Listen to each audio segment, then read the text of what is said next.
ഇന്നലെ ഞാനൊരു ഗിഫ്റ്റിൻ്റെ കാര്യം പറഞ്ഞില്ല, എനിക്ക് ആലപ്പുഴ കൊണ്ടുപോകാനുള്ള ആ ഒരു ഗിഫ്റ്റായിരുന്നു കേട്ടോ ഇത്. അതിൻ്റെ ഫ്രണ്ട് പോർഷൻ മാത്രമാണ്, അത് ഞാൻ കാണിച്ചു തരാം കേട്ടോ.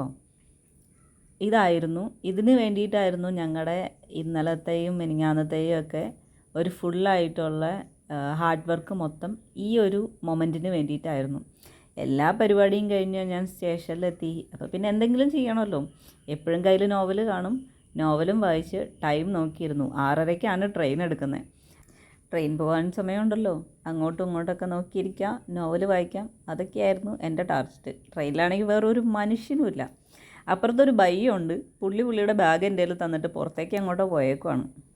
നോവൽ വായിച്ചിരുന്ന് എറണാകുളം എത്തിയതും ട്രെയിനിൽ നിന്ന് ഇറങ്ങിയതും പിന്നെ ചാടി ഓട്ടോയിൽ കയറിയതും ഒന്നും ഓർക്കുന്നില്ല. ഓട്ടോയിൽ പോകുമ്പോൾ മൊത്തം ഓട്ടോക്കാരൻ്റെ വിശേഷങ്ങളായിരുന്നു. പുള്ളി കലൂർ വഴി പുള്ളിയുടെ വീട്ടിലോട്ട് പോവുകയാണ്. ഇന്നത്തെ ഓട്ടോ അവസാനിപ്പിച്ചു പുള്ളി വീട്ടിലേക്ക് പോവുകയാണ്. അപ്പോൾ അന്നേരം വീട്ടിലേക്ക് പോകുമ്പം അവർക്ക് വാങ്ങിക്കാനുള്ള കാര്യങ്ങളൊക്കെ പറഞ്ഞു. അത് കഴിഞ്ഞ് കൊച്ചി മെട്രോ പിടിച്ചു.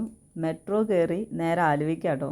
രാവിലേട്ടൻ ആലുവയിൽ വെയിറ്റ് ചെയ്യുന്നുണ്ട്. രാവിലേട്ടൻ്റെ ഫ്രണ്ടും ഫാമിലിയും കൊച്ചിന് ചോറൂണിന് വേണ്ടിയിട്ട് കണ്ണൂർ പോയിട്ടുണ്ടായിരുന്നു. അവർ തിരിച്ച് വന്നിട്ടുണ്ട്.